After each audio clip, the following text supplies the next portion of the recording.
श्रीमद् भगवत गीता सिर्फ एक धर्म के लिए नहीं है, बल्कि इसे धरती के हर इंसान को पढ़ना और समझना चाहिए, ताकि वो अपनी जिंदगी में सुख, शांति और सफलता को प्राप्त कर सके। कहा जाता है कि जिस घर में गीता का पाठ हर रोज पढ़ा जाता है या सुना जाता है, उस घर में भगवान श्री कृष्ण आते रहते हैं। श्रीमद् भगवत गीता एकमात्र ऐसा ग्रंथ है जो मनुष्य को जीने का सही तरीका बताती है। गीता जीवन में धर्म, कर्म और प्रेम का पाठ पढ़ाती है। श्रीमद् भगवत गीता का ज्ञान मानव जीवन और जीवन के बाद का जीवन दोनों के लिए उपयोगी माना गया है। गीता संपूर्ण जीवन दर्शन है और इसका अनुसरण करने वाला व्यक्ति सर्वश्रेष्ठ होता है। भगवत गीता में कुल 18 अध्याय है और 700 श्लोक है, जिसे सभी के लिए पढ़ पाना थोड़ा मुश्किल है। इसीलिए आज के इस बेहद ही खास वीडियो में हम संपूर्ण गीता सार के बारे में बात करने वाले हैं, जिन्हें जानकर आप श्रीमद् भगवत गीता का सही मतलब समझ पाएंगे। इसलिए इन विचारों को आप हर रोज जरूर सुने। तो चलिए वीडियो शुरू करते हैं। भगवान श्री कृष्ण भगवत गीता में कहते हैं कि मैं ही सबकी शुरुआत हूँ। मैं शुरुआत से पहले भी था और सब खत्म होने के बाद भी रहूंगा। सब मुझ में है और मैं सब में हूँ। जो भी तुम छू सकते हो, देख सकते हो, चख सकते हो या सुन सकते हो, वो सब मैं ही हूँ। ये नदियाँ, पहाड़, सूरज, ग्रहण, चांद, सितारे सब मैंने बनाए हैं। मैंने ही भगवान, शैतान, राक्षस और इंसान बनाया। मैं सर्वव्यापी हूँ, सब में रहता हूँ। मैं ही ब्रह्म बनकर सब बनाता हूँ और रुद्र बनके सब नष्ट कर देता हूँ। मृत्यु एक अटल सत्य है, जिसे कभी बदला नहीं जा सकता है। इस संसार का जब से निर्माण हुआ है, तब से जन्म मृत्यु का चक्र चलता आ रहा है। जिस प्रकार मनुष्य अपने पुराने वस्त्रों को त्याग कर नए वस्त्र धारण करता है, ठीक उसी प्रकार आत्मा पुराने व्यर्थ शरीर को त्याग कर नए शरीर को धारण करती है। ये प्रकृति का नियम है।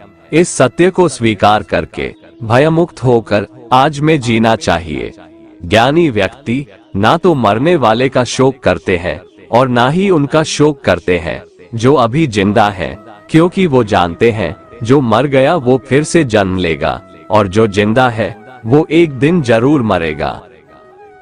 भगवान श्री कृष्ण कहते हैं, जिस प्रकार प्रकाश की ज्योति अंधेरे में चमकती है, ठीक उसी प्रकार सत्य भी चमकता है। इसलिए मनुष्य को हमेशा सत्य की राह पर चलना चाहिए। हमेशा शक करने वाला व्यक्ति कभी शांति प्राप्त नहीं कर पाता है। इसलिए संदेह करने से बचे। अधिक संदेह करने से मन की शांति भंग हो जाती है और व्यक्ति भ्रमित होकर अपने संबंधों को नष्ट कर डालता है। तन की सुंदरता मन को आकर्षित करती है, जबकि स्वभाव की सुंदरता हृदय को आकर्षित करती है। इसीलिए मनुष्य का स्वभाव हमेशा निर्मल होना चाहिए।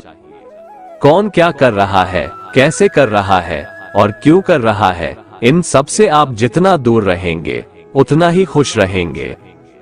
जिंदगी में हम कितने सही हैं और कितने गलत हैं, ये सिर्फ दो लोग जानते हैं, एक परमात्मा और दूसरी हमारी अंतरात्मा। भगवान श्री कृष्ण कहते हैं, जिस मनुष्य के अंदर ज्ञान की कमी और ईश्वर में श्रद्धा नहीं होती, वो मनुष्य जीवन में कभी भी आनंद और सफलता को प्राप्त नहीं कर पाता। भगवान कहते हैं, जो मनुष्य सुख और दुख में शांत रहता है, जिसके राग, भय और क्रोध नष्ट हो गए हैं, जो मनुष्य शुभ और अशुभ वस्तु को पाकर न प्रसन्न होता है और न द्वेष करता है, जिन्होंने अपनी इंद्रियों को वश में कर लिया है, वह स्थिर बुद्धि मनुष्य मुनि के समान है। ऐसा मनुष्य स्थिर चित्त और इंद्रियों को वश में करके ज्ञान द्वारा परमात्मा को प्राप्त करके हमेशा संतुष्ट रहता है।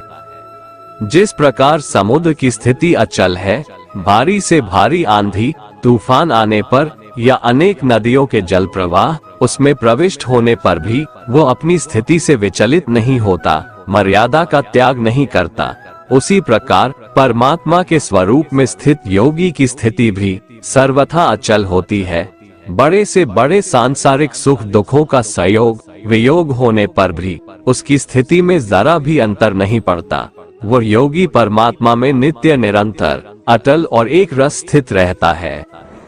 मोह विनाश का कारण होता है। मनुष्य के दुखों का मूल कारण उसका मोह ही है। वो जितना अधिक मोह करेगा उतना ही अधिक कष्ट भी भोगेगा।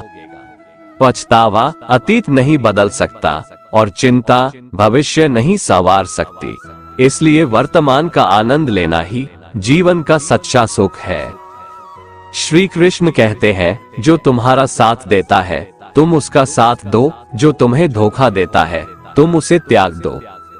जिस जगह आपका सम्मान नहीं हो वहां पर कभी जाना नहीं चाहिए, वरना लोग आपको कमजोर और बेवकूफ समझेंगे। जहां बारिश ना हो वहां फसल खराब हो जाती है और जहां संस्कार ना हो वहां नस्ल भी खराब हो जाती है। जो लोग ये कहते हैं मेरे पास वक्त नहीं है, असल में उनके खास रिश्तों की गिनती में आपका नाम ही नहीं है। बात इतनी मधुर रखो कि कभी वापस भी लेनी पड़े तो आपको कड़वी न लगे। खुद में थोड़ा स्वाभिमान होना जरूरी है, वरना लोग आपको वहां भी दबाने की कोशिश करेंगे जहां आपका अधिकार है। श्रेष्ठ पुरुष जैसा आचरण करता है अन्य पुरुष भी वैसा ही आचरण करते हैं। वो जो कुछ प्रमाण देता है समस्त मनुष्य समुदाय उसी के पद चिन्हों पर अपने रास्ते चुनता है। इसलिए सज्जन व्यक्तियों को सदैव अच्छा व्यवहार करना चाहिए। जो मनुष्य ईश्वर में श्रद्धा नहीं रखते वो अज्ञानी मनुष्य जीवन में कभी भी सुख शांति और सफलता को प्राप्त नहीं कर पाते। ऐसे मनुष्य की बुद्धि विपरीत हो जाती है। वे लौकिक और पारलौकिक सब प्रकार के सुख साधनों को विपरीत ही समझने लगते हैं। इसी कारण वे विपरीत आचरणों में प्रवृत्त हो जाते हैं। इसके फलस्वरूप उनका इस लोक में और परलोक में पतन हो जाता है। वे अपनी वर्तमान स्थिति से भी भ्रष्ट हो जाते हैं और मरने के बाद उनको अपने कर्मों का फल भोगने के लिए सूकर कुकर आदि नीच योनियों में जन्म लेना पड़ता है या घोर नरक में पड़कर भयानक यातनाएं भोगनी पड़ती है। भगवान श्री कृष्ण कहते हैं, जो मनुष्य अपने कर्तव्यों का पालन करते हुए विपरीत परिस्थितियों में भी अपने धर्म के मार्ग पर अडिग रहता है और उसके कारण अगर उसकी मृत्यु भी हो जाती है तो वह मृत्यु भी उसके लिए परम कल्याणकारक बन जाता है और उस मनुष्य को स्वर्ग की प्राप्ति होती है। जब तक तुम अपने आप से नहीं हार जाओ तब तक दुनिया की कोई ताकत तुम्हें हरा नहीं सकती है। कमजोर तुम नहीं, तुम्हारा वक्त है और वक्त सबका बदलता है। तुम बस अपना कर्म करते जाओ। जिसने कभी संकट नहीं देखा उसे अपनी ताकत का कभी एहसास नहीं होगा। जो दूसरों की तकलीफों को समझते हैं, जिनमें दया है, जो दिल से अच्छे हैं, उन्हें दोबारा जन्म नहीं लेना पड़ता है। किसी को कुछ देकर घमंड मत कर, क्या पता तू दे रहा है या पिछले जन्म का कर्ज चुका रहा है।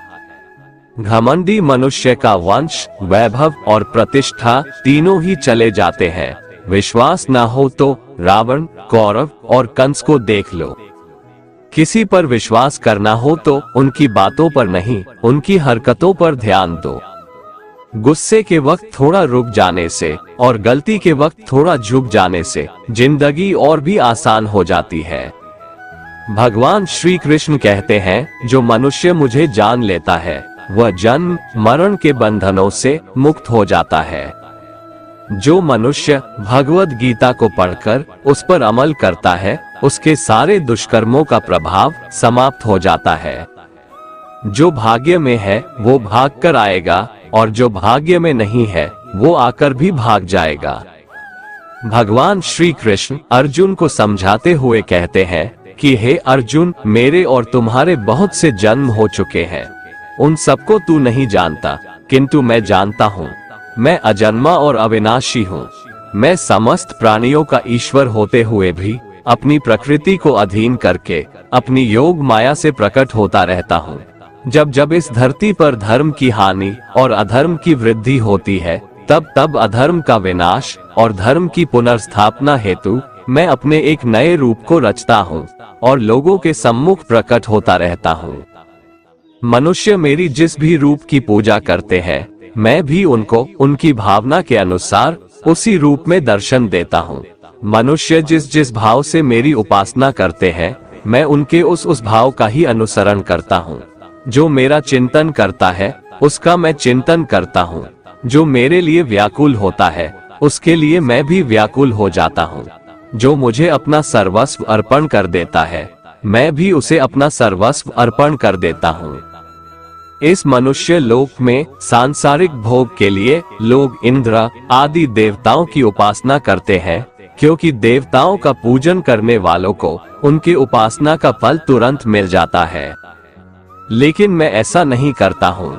मेरे भक्त यदि सच्चे भाव से भी मेरा भजन करते हैं, तो भी मैं उनकी उसी कामना को पूर्ण करता हूँ, जिसकी पूर्ति से उनका विषयों से वैराग्य होकर मुझ में प्रेम और विश्वास बढ़ता है। इसीलिए सांसारिक मनुष्यों को मेरी भक्ति का फल शीघ्र मिलता हुआ नहीं दिखता है, और इसलिए वे मंद बुद्धि मनुष्य कर्मों का फल शीघ्र प्राप्त करने की इच्छा से अन्य देवताओं का ही पूजन किया करते हैं। जैसे हवा के झोंके नाव को भटका देते हैं, वैसे ही मनुष्य की इच्छाएं बुद्धि को भटका देती है। जो मनुष्य सुख और दुख में, मान और अपमान में शांत रहता है, वो मनुष्य मुझे अति प्रिय है। ये संसार मेरी ही माया है। ये संसार मुझसे ही उत्पन्न हुआ है। मैं ही इसका पालन पोषण करता हूँ और मैं ही इस सृष्टि का विनाश करता हूँ। मैं भूत, वर्तमान और भविष्य के सभी प्राणियों को जानता हूँ, लेकिन वास्तविकता में मुझे कोई नहीं जानता। समझदार व्यक्ति जब संबंध निभाना बंद कर देता है, तो समझ लेना चाहिए उसके आत्मसम्मान को कहीं न कहीं ठेस अवश्य पहुंची है। प्रेम सदैव माफी मांगना पसंद करता है और अहंकार सदैव माफी सुनना पसंद करता है। कर्म ही तुम्हारी पहचान है, वरना एक नाम के यहाँ हजारों इंसान है।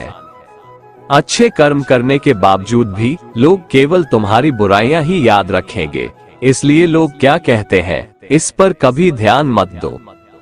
जितना हो सके खामोश ही रहना अच्छा है, क्योंकि सबसे ज्यादा गुनाह इंसान से उसकी जुबान ही करवाती है।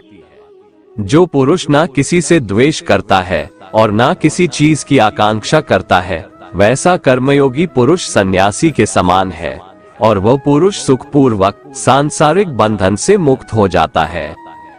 ना तो मैं किसी के भाग्य का निर्माण करता हूँ और ना ही किसी के कर्मफल का निर्माण करता हूँ। मनुष्य अपने द्वारा किए कर्मों का ही फल भोगता है और उसी से उसके भाग्य का निर्माण होता है। मनुष्य स्वयं ही अपना मित्र है और स्वयं ही अपना सबसे बड़ा शत्रु भी है। ज्ञानी मनुष्य कर्मयोग या भक्ति योग से एक ही जन्म में इस समुद्र रूपी संसार से निकलकर परमात्मा को प्राप्त कर लेता है, और अज्ञानी मनुष्य काम, क्रोध, लोभ, मोह में फंसकर 84 लाख योनियों में भटकता रहता है। भगवान श्री कृष्ण कहते हैं, भगवत प्राप्ति के लिए कर्म करने वाला कोई भी मनुष्य दुर्गति को प्राप्त नहीं होता है। इस लोक में या परलोक में वह जहाँ भी रहता है, वो परमात्मा के मार्ग में आगे ही बढ़ता रहता है। किसी को धोखा देना एक कर्ज है, जो आपको किसी और के हाथों एक दिन जरूर मिलेगा। एक अच्छी नजर वही है जो सिर्फ अपनी कमियां और दूसरों के गुण तलाश करती है। कभी उस व्यक्ति पर भरोसा मत करो जो वक्त के साथ स्वभाव बदल लेते हैं। जीवन में कभी किसी से अपनी तुलना मत करो। तुम जैसे हो सर्वश्रेष्ठ हो। सबको अपना जीवन बदलने के लिए समय मिलता है, परंतु समय बदलने के लिए दोबारा जीवन नहीं मिलता है। जो होने वाला है वो होकर रहता है, और जो नहीं होने वाला है वह कभी नहीं होता। ऐसा निश्चय जिनकी बुद्धि में होता है, उन्हें चिंता कभी नहीं सताती है। जिनकी बुद्धि माया ने हर ली है, जो जानबूझकर पाप कर्मों में ही लिप्त है, जो मुझे जानने की चेष्टा भी नहीं करते, ऐसे मनुष्य को जीवन में और जीवन के बाद के जीवन में भी कष्टों से मुक्ति नहीं मिल पाता है। जो मनुष्य अंत काल में भी मुझको स्मरण करता हुआ शरीर त्यागता है, वह मेरे परम धाम को प्राप्त होता है, इसमें कोई संशय नहीं है। देवताओं को पूजने वाले देवताओं को प्राप्त होते हैं, पितरों को पूजने वाले पितरों को प्राप्त होते हैं, भूतों को पूजने वाले भूतों को प्राप्त होते हैं, और मेरा पूजन करने वाले भक्त मुझको ही प्राप्त होते हैं, इसलिए मेरे भक्तों का पुनर्जन्म नहीं होता। जो कोई भक्त मेरे लिए प्रेम से पत्र, पुष्प, फल, जल आदि अर्पण करता है, उस शुद्ध बुद्धि निष्काम प्रेमी भक्त का प्रेम पूर्वक अर्पण किया हुआ वह पत्र, पुष्प मैं सद्गुण से प्रकट होकर प्रेम पूर्वक खाता हूँ। तू जो कर्म करता है, जो खाता है, जो हवन करता है, जो दान देता है और जो तप करता है, वो सब मुझे अर्पण कर, मैं तुम्हें मुक्ति प्रदान करूंगा। मेरे लिए ना तो कोई प्रिय है और ना ही अप्रिय, परंतु जो भक्त मुझको प्रेम से भजते हैं वो मुझ में है और मैं उनमें हूँ। यदि कोई दुराचारी भी अनन्य भाव से मेरा भक्त बनकर मुझको भजता है, तो वह पुरुष भी साधु के समान है, क्योंकि उसने भली भांति निश्चय कर लिया है कि परमेश्वर के भजन के समान अन्य कुछ भी नहीं है। स्त्री, वैश्य, शूद्र, भूत, पिशाच, चांडाल कोई भी हो, वो मेरी शरण में आकर परम गति को प्राप्त होते हैं। अच्छी नियत से किया गया काम कभी व्यर्थ नहीं जाता है और उसका फल आपको जरूर मिलता है। जीवन की सबसे बड़ी गलती वही होती है जिस गलती से हम कुछ सीख नहीं पाते हैं। तुम आज जो भी कर्म कर रहे हो उसका फल तुम्हें कल प्राप्त होगा, और आज जो तुम्हारे पास है वो तुम्हारे द्वारा किए गए कर्मों का फल है। जो मनुष्य श्रद्धा भाव से मेरी भक्ति करता है, मैं उसे वो हर चीज देता हूँ जो उसके पास नहीं है, और जो उसके पास है मैं उसकी रक्षा भी करता हूँ। जीवन कठिन तब लगता है जब हम स्वयं में बदलाव करने के बजाय परिस्थितियों को बदलने का प्रयास करते हैं। रिश्ते चाहे कितने भी बुरे हो, उन्हें कभी मत तोड़ना, क्योंकि पानी चाहे कितना भी गंदा हो, प्यास नहीं तो आग तो बुझा ही देता है। मनुष्य को उस सुख का त्याग कर देना चाहिए जो किसी के दुख का कारण बनता है। जिस समय कोई समस्या जन्म लेती है, उसके साथ उसका समाधान भी जन्म लेता है। हृदय से जो दिया जा सकता है वो हाथ से नहीं दिया जा सकता है, और मौन से जो कहा जा सकता है वो शब्दों से नहीं कहा जा सकता है। चीजों की कीमत मिलने से पहले होती है और इंसानों की कीमत खोने के बाद होती है। शस्त्र केवल शरीर को घायल कर देते हैं, किंतु शब्द आत्मा को भी घायल कर देते हैं। जब विरोधियों का पलड़ा भारी हो तो विजय पाने के लिए कूटनीति का रास्ता अपनाओ। दुनिया में केवल माता और पिता ही ऐसे इंसान हैं जो चाहते हैं कि हमारे बच्चे हमसे भी ज्यादा कामयाब हो। जब इंसान की जरूरत बदल जाती है, तब इंसान के बात करने का तरीका भी बदल जाता है। जो व्यक्ति अपनी गलतियों के लिए स्वयं से लड़ता है, उसे कोई भी नहीं हरा सकता। जिस मनुष्य के हृदय में सच्ची मानवता हो, उसकी सोच हमेशा यही होगी कि मुझे मिला हुआ दुख किसी को नहीं मिले और मुझे मिला हुआ सुख सबको मिले। मीठा झूठ बोलने से अच्छा है कड़वा सच बोला जाए। इससे आपको सच्चे शत्रु जरूर मिलेंगे, लेकिन झूठे मित्र नहीं। भगवान श्री कृष्ण कहते हैं, व्यक्ति को सदैव बुराई से बचकर रहना चाहिए। अगर कोई बुरा कर्म करता है तो वह कर्म उसको अपने जीवन में भोगना ही पड़ता है। जिस प्रकार सैकड़ों गायों के बीच बछड़ा अपनी माँ को खोज लेता है, ठीक उसी प्रकार कर्म का फल आपको हजारों के भीड़ में भी खोज लेगा।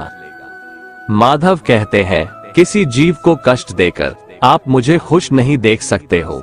श्री कृष्ण जगत के स्वामी हैं, वह कण कण में निवास करते हैं। छोटे से छोटे जीव के हृदय में ईश्वर का वास होता है। उस जीव को कष्ट का अनुभव होना ईश्वर को कष्ट का अनुभव कराता है। इसीलिए किसी भी जीव को कष्ट देना ईश्वर को कष्ट देने के समान है। केवल ज्ञान ही एक ऐसा अक्षय तत्व है जो कहीं भी, किसी भी अवस्था में और किसी भी काल में मनुष्य का साथ नहीं छोड़ता। धरती पर जिस प्रकार मौसम में बदलाव आता है, ठीक उसी प्रकार जीवन में भी सुख दुख आता जाता रहता है। युद्ध हो या जीवन, सफलता केवल 3 शस्त्रों से प्राप्त होती है: धर्म, धैर्य और साहस। कोई भी मनुष्य जन्म से नहीं बल्कि अपने कर्मों से महान बनता है। कुछ पाना है तो खुद पर भरोसा कीजिए, क्योंकि सहारे कितने भी सच्चे और अच्छे हो, साथ छोड़ ही जाते हैं। मित्र गरीब है या अमीर मायने नहीं रखता, बल्कि वो आपके बुरे समय में आपका साथ कितना देता है यह मायने रखता है। धर्म चाहे जो भी हो, अच्छे इंसान बनो, हिसाब तुम्हारे कर्म का होगा, धर्म का नहीं। खुशी के लिए काम करोगे तो खुशी नहीं मिलेगी, लेकिन खुश होकर काम करोगे तो खुशी जरूर मिलेगी। जब आप दूसरों के लिए अच्छा चाहते हैं तो वही अच्छी चीजें आपके जीवन में वापस आती है। यही प्रकृति का नियम है। आपका मूल्य इससे तय नहीं होता कि आप क्या है, यह इससे तय होता है कि आप खुद को क्या बनाने की क्षमता रखते हैं। हंसता हुआ मन और हंसता हुआ चेहरा, यही सच्ची संपत्ति है। मनुष्य हमेशा अपने भाग्य को कोसता है, ये जानते हुए भी कि भाग्य से भी ऊंचा उसका कर्म है, जो उसके स्वयं के हाथों में है। कमियां भले ही हजारों हो तुम में, लेकिन खुद पर विश्वास रखो कि तुम सबसे बेहतर करने का हुनर रखते हो। जितना इंतजार परमात्मा आपसे करवा रहा है, समय आने पर वो इतना देगा कि संभाल भी नहीं पाओगे। भगवान श्री कृष्ण कहते हैं, जिस प्रकार प्रकाश की ज्योति अंधेरे में चमकती है, ठीक उसी प्रकार सत्य भी चमकता है। इसलिए मनुष्य को हमेशा सत्य की राह पर चलना चाहिए। क्रोध मनुष्य को नरक की ओर ले जाने वाला द्वार है। क्रोध करने से व्यक्ति का मन अशांत हो जाता है। वो आवेश में आकर कई बार अपना ही नुकसान कर बैठता है। भगवान श्री कृष्ण कहते हैं, मनुष्य को क्रोध करने से बचना चाहिए। कितना भी गुस्सा आए, स्वयं को शांत रखने का प्रयास करें। दूसरों का भला करने वाले मनुष्य को हमेशा कष्टों का सामना करना पड़ता है, क्योंकि हमेशा फल देने वाले वृक्ष को भी पत्थरों की मार सहनी पड़ती है। सत्य से कमाया धन हर प्रकार से सुख देता है, छल कपट से कमाया धन दुख ही दुख देता है। चुप रहने से बड़ा कोई जवाब नहीं, और माफ कर देने से बड़ी कोई सजा नहीं होती। जब मेहनत करने के बाद भी सपने पूरे नहीं होते तो रास्ता बदलिए, सिद्धांत नहीं, क्योंकि पेड़ भी हमेशा पत्ते बदलता है, जड़ नहीं। किसी की संगत से आपके विचार शुद्ध होने लगे तो समझ लेना वह कोई साधारण व्यक्ति नहीं है। कर्म ही सबसे बड़ा धर्म है। भगवान श्री कृष्ण गीता में अर्जुन को उपदेश देते हुए कहते हैं, व्यक्ति कर्म करने के लिए ही पैदा हुआ है और बिना कर्म किए कोई रह नहीं सकता। मनुष्य को परिणाम की चिंता किए बिना अपने कर्तव्यों का पालन करना चाहिए। कृष्ण अपने भक्तों को कर्म का मार्ग दिखाते हुए कहते हैं, अपने कर्म समाज के प्रति और मानव कल्याण के प्रति केंद्रित करते हुए करो, बाकी फल की चिंता मत करो। उन सभी कर्मों को मुझे समर्पित करो। इस मार्ग को अपनाकर तुम मुझे प्राप्त कर सकते हो, मेरे प्रेम का भागीदार बन सकते हो। भगवान श्री कृष्ण कहते हैं, तुम्हारा क्या गया जो तुम रोते हो? तुम क्या लाए थे जो तुमने खो दिया? तुमने क्या पैदा किया था जो नष्ट हो गया? न तुम कुछ लेकर आए, जो लिया यहीं से लिया, जो दिया यहीं पर दिया, जो लिया इसी भगवान से लिया, जो दिया इसी को दिया। खाली हाथ आए, खाली हाथ चले। जो आज तुम्हारा है कल किसी और का था, परसों किसी और का होगा। तुम इसे अपना समझकर मग्न हो रहे हो, बस यही प्रसन्नता तुम्हारे दुखों का कारण है। श्री कृष्ण कहते हैं, क्यों व्यर्थ चिंता करते हो? किससे व्यर्थ डरते हो? कौन तुम्हें मार सकता है? आत्मा न पैदा होती है न मरती है। दोस्तों, जीवन और मृत्यु भाग्य की बात है, इससे कहीं भी छिपा या बचा नहीं जा सकता। जब तक जिंदगी है तब तक कोई आपको मार नहीं सकता, लेकिन अगर मृत्यु निकट हो तो कोई कोशिश आपको बचा नहीं सकती। एक बार की बात है, एक कौवे की गरुड़ से दोस्ती हो गई। दोनों काफी समय साथ गुजारते थे। उनमें मित्रता इतनी गहरी हो गई थी कि आपस में कभी कोई बात नहीं छिपाते थे। एक दिन दोनों एक नदी के किनारे पेड़ पर बैठे बात कर रहे थे। तभी एक यमदूत उधर से गुजरा। वो कौवे को देखकर मुस्कुराया। गरुड़ और कौवे ने उस यमदूत को अनदेखा किया और अपनी बातों में लग गए। लेकिन अगले दिन फिर वही हुआ। दोनों बातें कर रहे थे, तभी वो यमदूत फिर उधर से गुजरा। वो फिर कौवे को देखकर मुस्कुराया। इस बार कौवे को कुछ शंका हुई। उसने गरुड़ से कहा कि ये यमदूत मुझे देखकर कल भी मुस्कुराया था और आज भी वैसे ही मुस्कुराया। कुछ गड़बड़ है, हो सकता है मेरी मृत्यु आने वाली है। गरुड़ ने उसे समझाया कि ऐसा कुछ नहीं है, ये एक संयोग भी हो सकता है, तुम चिंता मत करो। 2-3 दिन और ऐसे ही निकले। रोज यमदूत कौवे को देखकर मुस्कुराता। अब तो कौवे को यकीन हो गया कि निश्चित ही मेरी मौत नजदीक है। उसने गरुड़ से कहा, मित्र, मैं मरना नहीं चाहता, लेकिन ये यमदूत जरूर 1-2 दिन में मेरे प्राण निकाल कर ले जाएगा। ये रोज ही मुझे देखकर मुस्कुराता है। गरुड़ को भी लगा कि हो सकता है कौवे का शक सही हो। उसने कौवे को धैर्य बंधाया। गरुड़ ने कौवे से कहा, तुम चिंता मत करो मित्र, मैं तुम्हें यहाँ से इतनी दूर ले जाऊंगा कि ये यमदूत तुम्हें दिखाई ही ना दे। गरुड़ ने कौवे को अपनी पीठ पर बैठाया और उस जंगल से हजारों किलोमीटर दूर कैलाश पर्वत पर ले गया। दोनों को अब ये डर नहीं रहा कि यहाँ कोई उन्हें परेशान कर सकता है। लेकिन वे जैसे ही कैलाश पर्वत पर पहुंचकर एक गुफा तक पहुंचे, वहां वो यमदूत पहले से ही मौजूद था। उसने कौवे को देखते ही उस पर पाश फेंककर उसके प्राण निकाल लिए।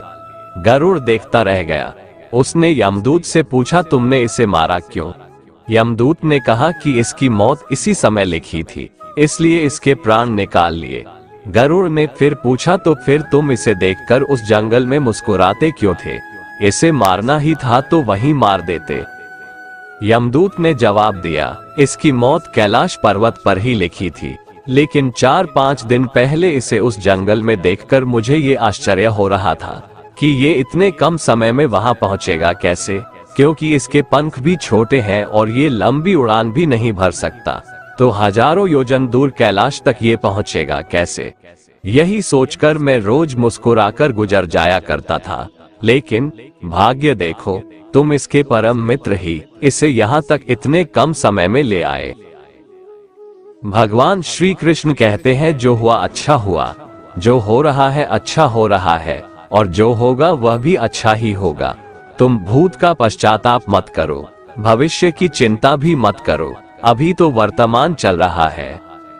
दोस्तों, एक बार की बात है, एक राजा और मंत्री कुछ सैनिकों को लेकर जंगल में शिकार पर गए। शिकार के समय तलवार निकालते हुए राजा का अंगूठा कट गया। राजा परेशान हो गए। उसने तुरंत अपने सैनिकों से कहा, सैनिकों जल्दी से जाओ और वैद्य जी को बुलाकर लाओ। देखो मेरा अंगूठा कट गया, कितना खून बह रहा है। इतने में पीछे से मंत्री आए और बोले कि इस चोट पर कपड़ा बांध लीजिए और आराम कीजिए, जो होता है अच्छे के लिए होता है। राजा को मंत्री पर गुस्सा आ गया। वह मंत्री से बोले, मंत्री, ये बात तुम कह रहे हो, मैं तो तुम्हें अपना हितैषी समझता था। राजा ने सैनिकों को आदेश दिया कि मंत्री को ले जाकर कारागार में बंद कर दो, पूरी रात कोड़े से पीटना और सुबह फांसी पर चढ़ा देना। महाराजा की आज्ञा पाकर सैनिकों ने मंत्री को बंदी बना लिया और राजमहल के कारागार में ले जाकर बंद कर दिया। राजा कुछ सैनिकों को लेकर शिकार के लिए फिर से जंगल में निकल गए और फिर कुछ समय बाद जंगल में तूफान आया, जिससे राजा अपने सैनिकों से बिछड़ गया। भटकते भटकते राजा भीलों के बस्ती में पहुंच गए, जिसे वहां के लोग उन्हें उठाकर ले गए और उनकी देवी के सामने जाकर बिठा दिया। पुजारी उसकी बलि चढ़ाने वाला ही था कि एक भील बोला, इसका तो अंगूठा कटा हुआ है, ये तो अशुद्ध है, हम इसकी बलि नहीं दे सकते। और उन्होंने इस तरह राजा को छोड़ दिया और राजा की जान बच गई। फिर चूंकि अब राजा को समझ में आया कि जो होता है अच्छे के लिए होता है, उसे याद आया कि आज सुबह मंत्री को फांसी लगने वाली है। वह भागा भागा आया। उसने देखा कि मंत्री फंदे को गले में पहनकर खड़ा है राजा ने उसे नीचे उतरवाया और उसके पैर पकड़ लिए और फुट फुट कर रोने लगे। राजा ने अपनी सारी घटना मंत्री को सुनाई और माफी मांगने लगा। मंत्री बोला, माफी मांगने की जरूरत नहीं है महाराज, जो होता है अच्छे के लिए ही होता है। राजा बोला, मंत्री क्या तुम सच में पागल हो? मेरी नासमझी की वजह से रात भर तुमने कोड़े खाए और फिर भी कहते हो जो होता है अच्छे के लिए होता है। फिर मंत्री बोले, महाराज यदि मैं यहाँ कोड़े नहीं खा रहा होता तो आपके साथ होता, और यदि मैं आपके साथ होता तो वो लोग मेरी बलि चढ़ा देते। अब राजा को समझ में आया कि सच में जो होता है अच्छे के लिए होता है और ईश्वर जो भी कुछ करता है अच्छे के लिए ही करता है। दोस्तों, जब कोई चीजें हमारे मन मुताबिक नहीं होती है तो हम चिंतित और उदास हो जाते हैं, जबकि हमें ऐसा करने से बचना चाहिए और सब कुछ ईश्वर की आज्ञा मानकर उनके भरोसे छोड़ देना चाहिए, क्योंकि जो कुछ भी हो रहा है या होने वाला होता है वे सभी चीजें हमारी अच्छे के लिए होता है। भगवान श्री कृष्ण कहते हैं, तू तन, मन और कर्म से खुद को मुझे समर्पित कर दे, मैं तुम्हें वो हर कुछ दूंगा जो तुम्हारे पास नहीं है, और जो तुम्हारे पास है मैं उसकी रक्षा भी करूंगा। तू जिस दिन से मुझसे निस्वार्थ प्रेम करने लगेगा उस दिन से तू सिर्फ मेरा हो जाएगा और मेरे परम धाम को प्राप्त होगा। मित्रों, एक गांव में एक बूढ़ी औरत रहती थी। उसका नाम सावित्री था। सावित्री का आगे पीछे कोई नहीं था, इसलिए वह बेचारी अकेली रहती थी। एक दिन उस गांव में एक साधु आया। सावित्री ने साधु का बहुत ही प्रेम पूर्वक आदर सत्कार किया। जब साधु जाने लगा तो सावित्री ने कहा, महात्मा जी, आप तो ईश्वर के परम भक्त हैं, कृपा करके मुझे ऐसा आशीर्वाद दीजिए जिससे मेरा अकेलापन दूर हो जाए। अकेले रह रहकर उब चुकी हूँ। साधु ने मुस्कुराते हुए अपनी झोली में से बाल गोपाल की एक मूर्ति निकाली और बुढ़िया को देते हुए कहा, माए ये लो आपका बालक है, इसका अपने बच्चे की तरह प्रेम पूर्वक लालन पालन करती रहना। बुढ़िया माए बड़े लाड़ प्यार से ठाकुर जी का लालन पालन करने लगी। एक दिन गांव के कुछ शरारती बच्चों ने देखा कि सावित्री मूर्ति को अपने बच्चे की तरह लाड़ कर रही है। नटखट बच्चों को बुढ़िया से हंसी मजाक करने की सूझी।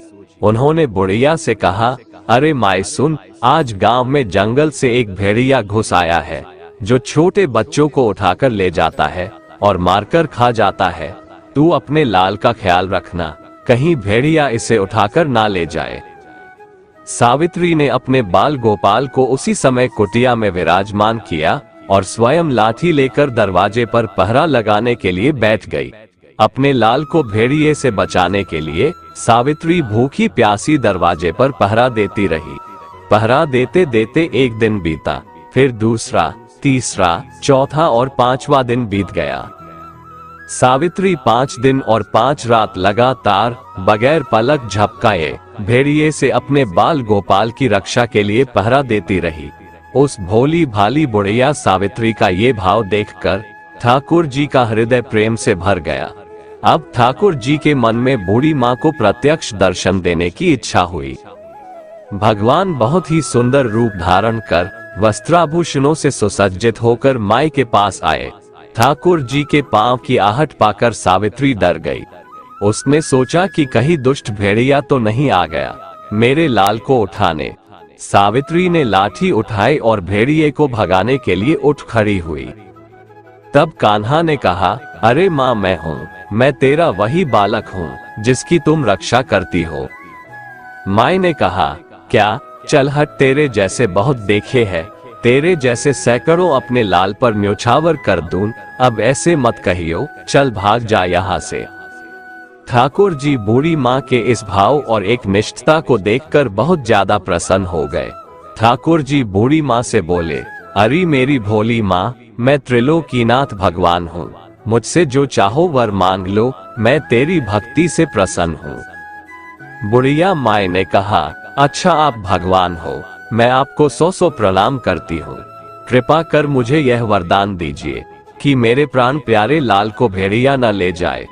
अब ठाकुर जी और ज्यादा प्रसन्न होते हुए बोले, तो चल माँ, मैं तेरे लाल को और तुझे अपने निज धाम लिए चलता हूँ, वहाँ भेड़िए का कोई भय नहीं है।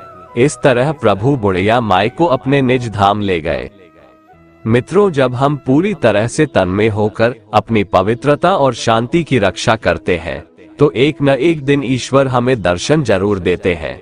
भगवान को पाने का सबसे सरल मार्ग है भगवान को प्रेम करो, वैसा निष्काम प्रेम जैसे बुढ़िया माई ने किया। दोस्तों, अगर आपको हमारा ये वीडियो पसंद आया तो कमेंट में जय श्री राधे कृष्ण लिखें और ऐसे ही प्रेरणादायक वीडियो देखने के लिए हमारे चैनल को सब्सक्राइब कर लें। जय श्री राधे कृष्ण।